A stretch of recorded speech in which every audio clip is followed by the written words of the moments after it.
to Facebook and Zuck in the hot seat, or rather caught between a battle of will he or won't he. The Wall Street Journal reporting that the embattled Facebook CEO, Mark Zuckerberg, will testify under oath before the Senate Judiciary Committee at its April 9th data privacy hearing.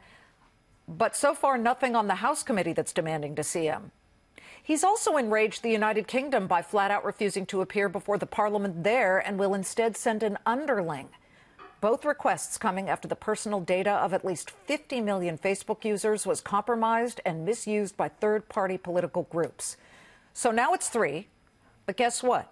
There's a 4th group breathing down Facebook's back, and it might be the first to get answers out of all of them. A bipartisan coalition of 37 state and territorial attorneys general. When I say territorial, Guam and, Guam is involved in this. What does that tell you?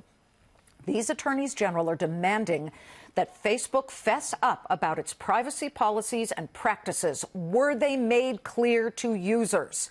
The 5 states taking an aggressive lead on this: Connecticut, Pennsylvania, Montana, Oregon, and South Dakota. Joining us now in a Fox Business exclusive is one of them, Connecticut AG George Jepsen. Welcome, sir, and thank you for being here. We appreciate it. It's my pleasure. Does Facebook have the letter you and the 36 states sent, and have you gotten an answer from Facebook? The letter was sent out on Monday. We have not heard back, but we wouldn't have expected to hear back from Facebook. You said the right word, bipartisan. I'm very proud that Democratic and Republican attorneys general work together on these national issues, and we're nimble and we're thorough, and we hope to get results here. Absolutely. Good for you guys. But what's your most pressing question that you and the group want answered by Facebook? Well, we're not sure that we can categorize this as a data breach per se, because there are willing participants a leak, I were guess. involved. Yeah. But we want to know exactly what happened and what policies were in place that should have prevented this from happening. What did Facebook do? Were they negligent in enforcing those policies? And what's being done going forward to make sure that this will never happen again? That's the gist of our investigation. Okay, but let me push you here. What specifically do you want to know, and would you most appreciate it coming from the horse's mouth, as in Mark Zuckerberg, the founder and CEO? We want reliable information regardless of the source. We had a national phone call with Facebook last Thursday. They provided some information, but we want it in considerably more detail, because we need to know what happened, what went wrong, and how it's going to get fixed. Well, let's just reverse here a little bit for people who may have just arrived back on planet Earth about what went wrong. Apparently, 50 million users' data were somehow given or leaked to a political data organization that then used it, could be one or more, for different political issues and races. What is therein that lies the problem with it? Were people notified exactly how they were, I guess, open to this? Or, how was their data allowed to get out there? That's exactly where our inquiry is headed.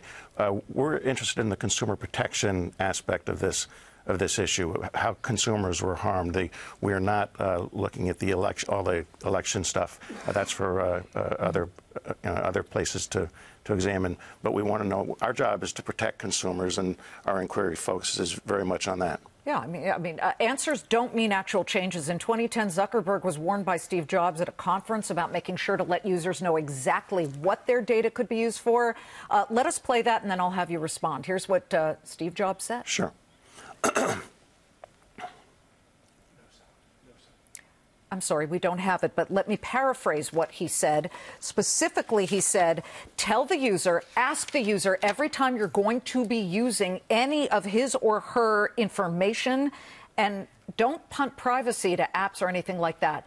I do have to end with this. Is Facebook really to blame? I mean, it's all fun and games when you're posting to whom you're married or dating, where you're vacationing, until somebody takes the info and runs with it. Is this a hard truth users need to come to terms with? People ought to re-examine their approach to data privacy. I've learned with these investigations, I don't leap to conclusions until I've got all the information that I think I need in order to reach a conclusion. So I'm not drawing any conclusion at this time. But 50 million, the loss of 50 million data points is obviously on its face very serious. Absolutely. And our viewers should know that you've had major success in these kinds of things. You had a huge settlement from Volkswagen about Yes. fiddling with the emission scandal. Will you be looking for a financial settlement from Facebook if it comes to, we didn't tell people what we were letting out there? Financial settlement, whether we go for money or just for conduct relief, will depend a lot on how serious, whether we think that Facebook was seriously negligent. We're not there yet. Okay, not there yet. Thank you so much. Please come again.